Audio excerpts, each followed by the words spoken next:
किस लिए ज्ञापन देने आए, क्या नाम है? देखिए, मैं 36 घंटा का चेतावनी दिया था। किस तरह का 36? चेतावनी ये था कि हमारे यहाँ मिट्टी खनन हो रहा है। कहाँ पे हो रहा है? मंझरिया गुनकोटा के पास है, जंगल कौड़िया ब्लॉक है।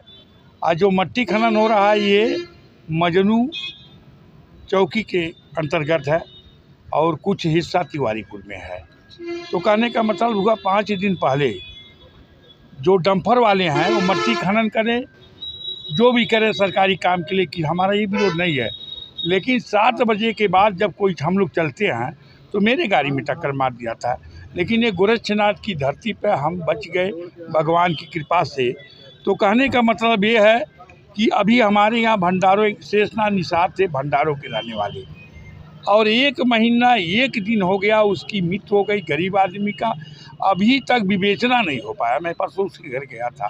लेकिन जो चौकी पर बैठने वाले लोग हैं वो चौकी चलाते हैं, मजनू चौकी चलाते हैं। और उसके हाथ मैंने पूछा कोई कागज़ मिला जो मुकदमा लिखा गया, कह नहीं मिला। और मैंने कहा तुम आइए, लेकिन जो वहाँ के चौकी चलाने वाले प्रतिष्ठित लोग हैं, सब बरात आदमी नहीं जाते हैं, उनको डरवाते हैं गरीब आदमी को। वो गरीब को जो शेषनाग निषाद मर गया, वो गरीब आदमी है, वो खाने का ठिकाना नहीं है।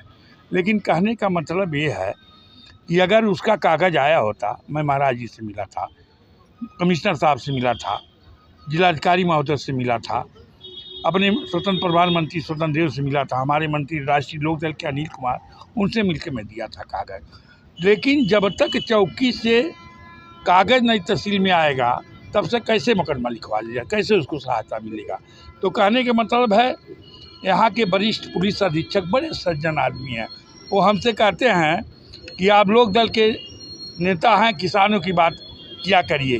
तो मैं उनसे कहना चाहता हूँ, खेत जो है किसानों का है, जो काम करता है वो किसान का बेटा होता है, गरीब होता है।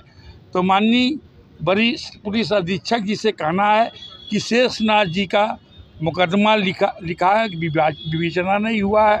और चौकी पर जो व्यक्ति चौकी चलाता है, जो डंपर चलवा रहा है, उसका नंबर है, लेकिन मजनू चौकी के इंचार्ज आज तक 1 महीना 1 दिन हो गया गिरफ्तार नहीं किए। तो कहने का मतलब है गरीब आदमी का मदद होना चाहिए। और समाज में न कोई जात है न कोई धर्म है, गरीब। अब इस देश की लड़ाई गरीब और अमीर का है। तो हम लोग गरीब आदमी हैं, कहने आए हैं अगर मैं मर गया होता गोरक्षनाथ की धरती पर तो लोग नेताजी जाते, सत्ता पक्ष के होते चाहे विपक्ष के होते, जाते 5 लाख 10 लाख दिलवा देते। लेकिन मेरा परिवार अगर बिखर जाता तो मेरे परिवार में क्या होता, मेरे बच्चे कहाँ जाते, क्या। इसीलिए जो खनन माफिया कह रहा है कि विजय यादव डंपर को बंद करवा रहे हैं और मैं इनकी हत्या करवा दूंगा, मैं उससे कहना चाहता हूं कि आज मुख्यमंत्री योगी आदित्यनाथ हैं, किसी गुंडा के पास दम नहीं है कि सड़क पर घूम दें, किसी के पास दम नहीं है किसी लड़की को छेड़ दें। महाराज जी के कान में पड़ गया है, अगर वो अगली दिखाएंगे तो महाराज जी की आवाज़ में जाएगा तो उनके घर बुलडोजर चल जाएगा। लेकिन कहने का मतलब है कि अगर महाराज जी सुरक्षा व्यवस्था के लिए मैं कागज़ जयंत चौधरी को दिया हूँ, उनको दिया हूँ, सुरक्षा व्यवस्था होगा तब भी ठीक है, नहीं होगा तब भी ठीक है। लेकिन ये खनन माफियाओं का जो डंपर है उसको बंद कराया जाए, गिरफ्तार किया जाए, और जो यहाँ का खनन अधिकारी है उसको निलंबित किया जाए। आपका क्या नाम है? विजय कुमार यादव, मैं राष्ट्रीय लोकदल का प्रदेश महासचिव हूँ। हमारे नेता जयंत चौधरी हैं जो